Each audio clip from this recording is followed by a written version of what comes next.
Je suis le docteur Jean Lepvois, je suis pharmacien. Tout le monde est appelé à l'un jour ou l'autre à la pharmacie. Mais peu connaissent le parcours des médicaments et des exigences des précautions auxquelles ils sont soumis avant leur vente. Vérité D142 est allé à la rencontre du docteur Jean, promoteur d'une pharmacie qui a édifié sur la question.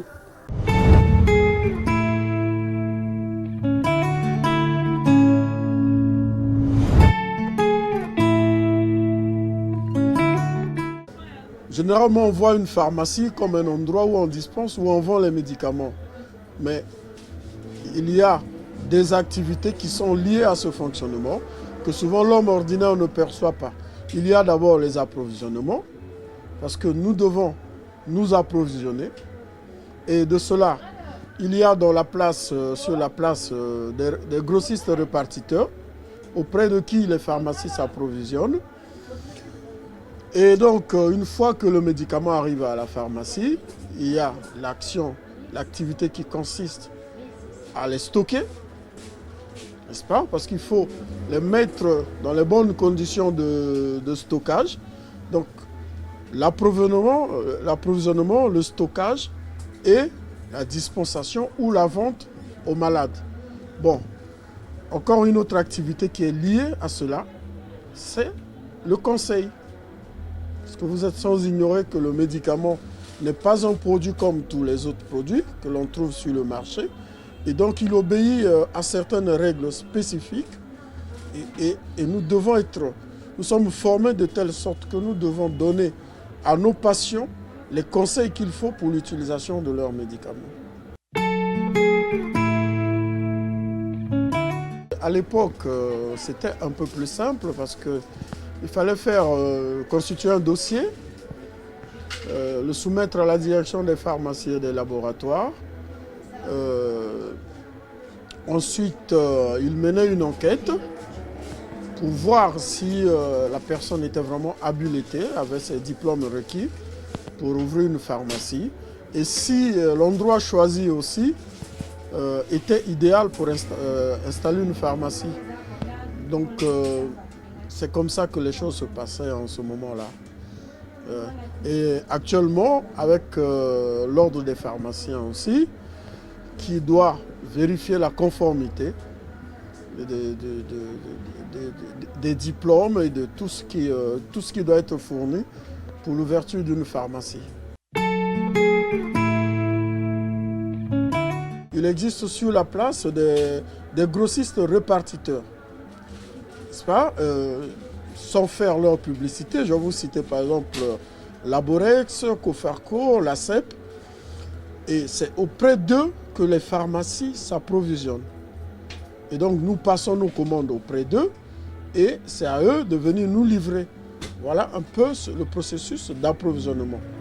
Donc nous émettons les commandes, ils nous livrent et ensuite nous faisons le reste de la chaîne tel que j'ai dit tout à l'heure. C'est une étape importante parce que, vous voyez, le médicament tel qu'il est fabriqué, il doit obéir à plusieurs conditions. Nous devons vendre à nos patients un médicament de qualité. Un médicament de qualité, cela va au-de soi qu'il doit être stocké selon les conditions optimales. Vous voyez par exemple le froid, la chaîne de froid, il faut qu'elle soit respectée pour éviter la chaleur qui peut dégrader les médicaments. Nous avons par exemple des médicaments spécifiques qu'il faut garder par exemple à une température donnée. Et cela nous les stockons dans les réfrigérateurs. Donc pour le reste, nous devons veiller à ce qu'il n'y ait pas de poussière sur les médicaments parce qu'elle peut aussi avoir une influence sur la qualité du médicament que nous mettons à la disposition des malades. Donc c'est cela les conditions de stockage. La vente, nous avons effectivement dans chaque pharmacie des vendeurs et des vendeuses, mais qui sortent des écoles de la place. C'est vrai que la formation n'est peut-être pas celle-là, mais au niveau même de nos structures, nous continuons à leur donner une formation quotidienne afin qu'elles fassent correctement leur travail.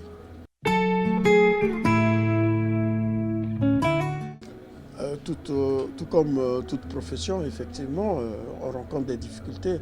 Mais la première difficulté, parce que notre premier rôle, c'est de mettre le médicament à disposition des malades.